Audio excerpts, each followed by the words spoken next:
ഇതെന്ത് പറഞ്ഞ് പേടിക്കാണ്ടിരിക്കോ? എടാ എൻ്റെ പേസിൽ കാര്യമായിട്ട് പൈസ ഒന്നുമില്ല. ഇത് കാണാണ്ടായത് മിഞ്ഞാന്ന്.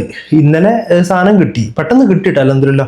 ഞാൻ പൊതുവെ പേസിൽ പൈസ വെക്കാറില്ല. ഇതിലിപ്പോൾ ഉള്ളത് എൻ്റെ ATM card, driving licence, Emirates ID, പിന്നെ ഏതോ ഒരു കമ്പനീൻ്റെ വിസിറ്റിംഗ് കാർഡ്.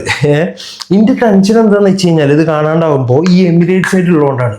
കാരണം ഞാനതല്ലേ ചെയ്തത്. ഈ പേസ് കാണാണ്ടായ ഓൺ ദി സ്പോട്ട് നേരെ പോയിട്ട് Dubai police through lost certificate apply ചെയ്ത് അതെടുത്തു.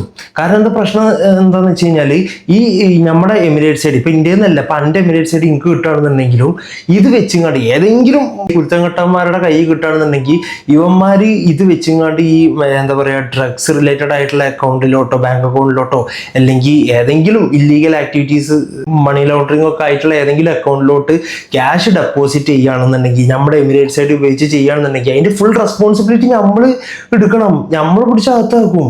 അപ്പൊ ലോസ്റ്റ് സർട്ടിഫിക്കറ്റ് എടുക്കുകയാണെന്നുണ്ടെങ്കിൽ ആ ഭാഗം ക്ലിയർ ആയി, നമ്മൾ സേഫായി. എന്നിട്ട് നമുക്ക് ഇതിന് എന്താ പറയുക, ഇത് കണ്ടെത്താനുള്ളത് നോക്കിക്കൂടെ? ആദ്യം നമ്മൾ സേഫ്റ്റി സെറ്റ് ആക്കാം. അപ്പൊ നിങ്ങളുടെ ഇതുപോലത്തെ എന്തെങ്കിലും വില പിടിച്ച ഡോക്യുമെന്റ്സോ എമിറേറ്റ്സ് ID നിങ്ങളുടെ വാലറ്റോ മിസ്സാവാണെന്നുണ്ടെങ്കിൽ ആദ്യം ചെയ്യേണ്ടത് ലോസ്റ്റ് സർട്ടിഫിക്കറ്റിന് അപ്ലൈ ചെയ്യുക. അല്ലെങ്കിൽ ഞാൻ നേരത്തെ പറഞ്ഞ പോലത്തെ സിറ്റുവേഷൻസ് നിങ്ങൾ നേരിടേണ്ടി വരും. നമ്മൾ ലോസ്റ്റ് സർട്ടിഫിക്കറ്റ് സർവീസ് ചെയ്യുന്നുണ്ട്, നല്ല അഫോർഡബിൾ പ്രൈസിന് തന്നെ നമുക്ക് ചെയ്തു തരാൻ സാധിക്കുന്നതാണ്. ആർക്കെങ്കിലും ആവശ്യമുണ്ട് എന്നുണ്ടെങ്കിൽ നിങ്ങൾക്ക് കോൺടാക്ട് ചെയ്യാം കേട്ടോ. ഓക്കെ.